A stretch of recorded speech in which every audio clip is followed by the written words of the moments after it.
बहुत सारे लोगों का एक ही सवाल था, क्या लड़कियां भी हस्तमैथुन करती है? हाँ, लड़कियां भी हस्तमैथुन करती है, क्योंकि यह एक प्राकृतिक और सामान्य क्रिया है और लड़के लड़कियां दोनों के लिए स्वाभाविक है। हालांकि लड़कियां इसके बारे में खुलकर बात नहीं करती, कई बार खुद से भी स्वीकार करने में संकोच करती है। इसके पीछे की वजह यह है कि लड़कियों की परवरिश ज़्यादा संकुचित और बंधी हुई होती है।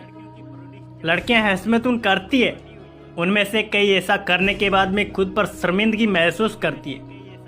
हालांकि लड़कों के लिए ऐसा नहीं है, वो खुलकर बोल देते हैं और वे अपनी सेक्स लाइफ को गोपनीयता रखना चाहती है। सर्वे के हिसाब से इस उम्र की 60 से 65% लड़कियां हफ्ते में एक बार और 80 से 85% महिलाएं महीने में एक बार और 90 से 95% साल में एक बार अवश्य हस्तमैथुन करती है। अब ऐसे में सवाल पैदा होता है कि कितना हस्तमैथुन करना सामान्य है। एक्सपर्ट मानते हैं कि दिन में एक बार हस्तमैथुन करना सामान्य है, ये बात हम भी जानते हैं। अगर आप इससे ज़्यादा यानी दिन में एक बार या हफ्ते में 10 या 15 बार हस्तमैथुन करते हैं तो यह आपके सेहत के लिए हानिकारक है। अब बात करते हैं महिला हस्तमैथुन से महिला प्रजनन क्षमता में क्या प्रभाव पड़ता है। देखिए, इसमें कोई प्रभाव नहीं पड़ता है। वास्तव में अध्ययन से पता चलता है कि हस्तमैथुन का किसी तरह से इसे कोई लेना देना नहीं है। ओव्यूलेशन पुरुषों के विपरीत महिलाओं के लिए गर्भधारण प्रक्रिया शुरू करने के लिए एक संभोग जरूरी नहीं है। अब बात करते हैं कि हस्तमैथुन करने वाली लड़कियों को शादी के बाद में क्या क्या समस्याएं आ सकती है।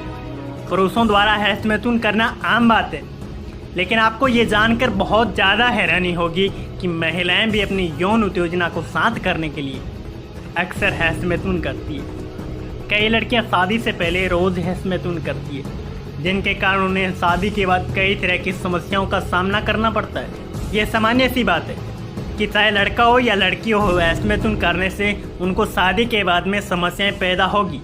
आज हम आपको बताएंगे कि रोज हस्तमैथुन करने वाली लड़कियों को शादी के बाद में किस तरह की समस्याओं का सामना करना पड़ता है।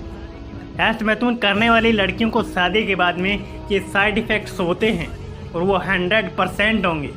शौरावस्था में हस्तमैथुन करने वाली लड़कियां अपने पति के साथ शारीरिक संबंध स्थापित करने को लेकर सजग नहीं रहती है, क्योंकि उन्हें उत्तेजना होने में काफ़ी अधिक समय लगता है। उनका पार्टनर उनसे पहले ही शांत हो जाता है, जिस वजह से उसके रिश्तों में तनाव आ जाता है। टीन एज में रोज़ हस्तमैथुन करने से ज़्यादातर लड़कियों को हस्तमैथुन की लत लग जाती है, जिसका असर शादी के बाद तनाव के रूप में सामने आने लगता है। किशोरावस्था में हस्तमैथुन करने वाली महिलाओं को अकेलेपन की आदत हो जाती है और वो अक्सर हस्तमैथुन करने के लिए अकेली जगह की तलाश करती है। लड़कियों द्वारा ज़्यादा हस्तमैथुन करने पर उनमें अनियमितता, पीरियड, मानसिक धर्म, मेंस्ट्रुअल साइकिल या एमसी जैसी समस्याएं आने लगती है।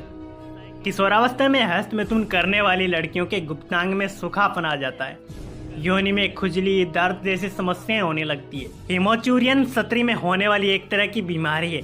इस बीमारी में यूरिन में ब्लड आने लगता है, जो ज़्यादा हस्तमैथुन करने से हो सकती है।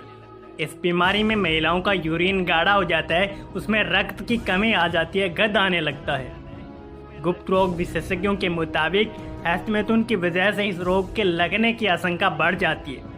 इससे महिलाओं में काफ़ी कमजोरी आ जाती है, साथ ही महिलाओं को खून की कमी भी होने लगती है।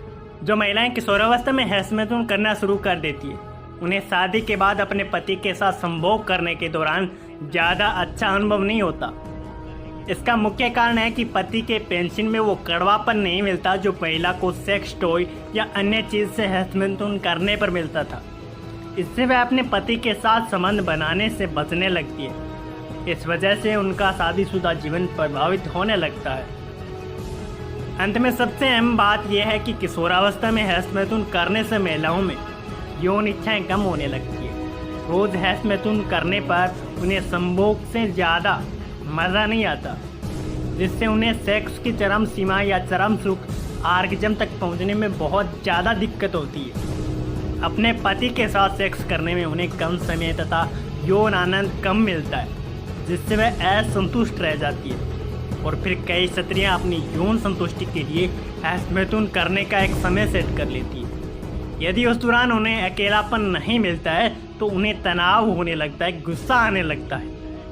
ऐसे में उनके पति के साथ झगड़े होने की संभावना भी बहुत ज़्यादा बढ़ जाती है। तो एंड में एक बात कहना चाहता हूँ कि इस लाइफ से अगर निकलना है, इस बर्बादी से निकलना है, तो मेरे काफ़ी ऐसे वीडियो है, ब्रह्मचर्य बेनिफिट्स वीडियो है, जिनको देखकर आप बहुत आगे जा सकते हैं, इन आदतों से छुटकारा पा सकते हैं।